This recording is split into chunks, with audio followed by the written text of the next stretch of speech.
Okay, so what I've got 2,800 RPM, which is what I've done my test on. Did my dyno, everything.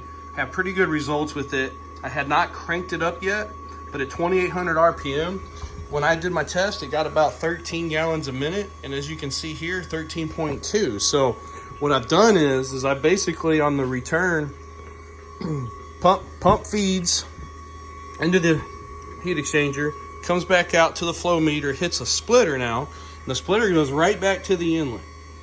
So I got this clamped off, and it's basically flowing into the intercooler. My pressure sensor's here, and it's seeing 5 PSI, which is what I normally see with the engine off. It gains about 1 PSI with the engine on. But that tells me I get 13 gallons a minute through the core. Again, already did all this test, really good results. The ampacity runs down to, 4.6 amps.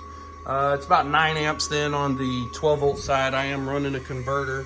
You can see it just crudely mounted over there. But watch what happens when I crank this thing up. Actually, I'll take this down and I'll open the bypass.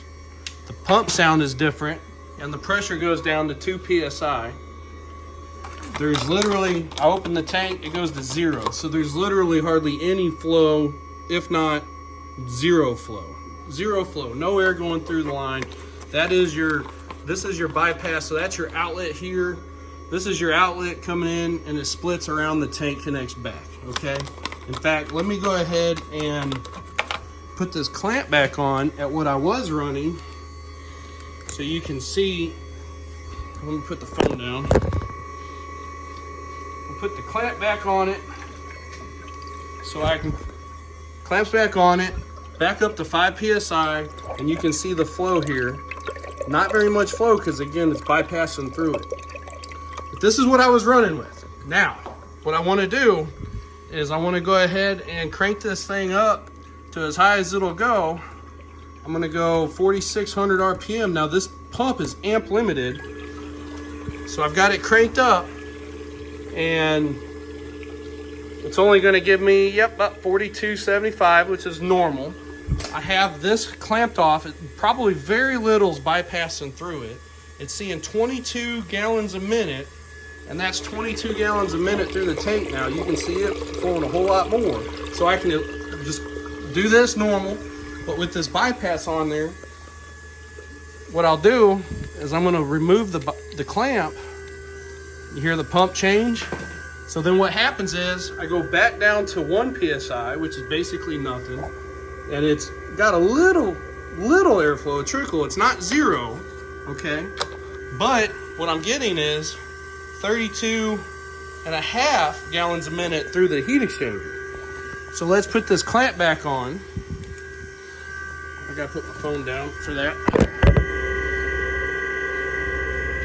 Okay. So clamps on, but what I'm going to do is I'm going to adjust it. It's at 3 PSI just arbitrarily. So we're just going to squeeze down just enough. I've got 5 PSI. I've got the original flow through the tank. But what I've got is I've got 28.5 gallons a minute.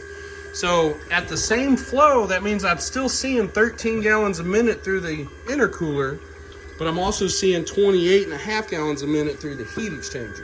Much more turbulent, a lot more cycles through what is actually cooling the water down, and I'm getting the same amount of flow through the intercooler. So I think this absolutely works, okay? Let me turn this on. So I'm gonna keep this maxed out. I got 5 PSI, so what I'm gonna do is I'm gonna crank this all the way down. It goes back up to 12 PSI, and I got 21.4. It just depends on how much that clamp is working. So what I'm wanting to do is put a valve in here that's PWM controlled, so that way, and have it tied into either throttle or possibly throttle. So when I go wide open throttle, the valve closes and it shoves all 22 gallons a minute through the core. But then when I'm not on the boost or with the throttle, it's going to open back up, but just stay slightly closed where it'll still do 13 gallons a minute. And and instead of 21 gallons a minute through the core, I pick up to 28. So there's only one variable left, I've got a 28 volt converter, and this is only being driven at 24 volts. So I'm going to give it 4 more volts, and that'll be the test I do next.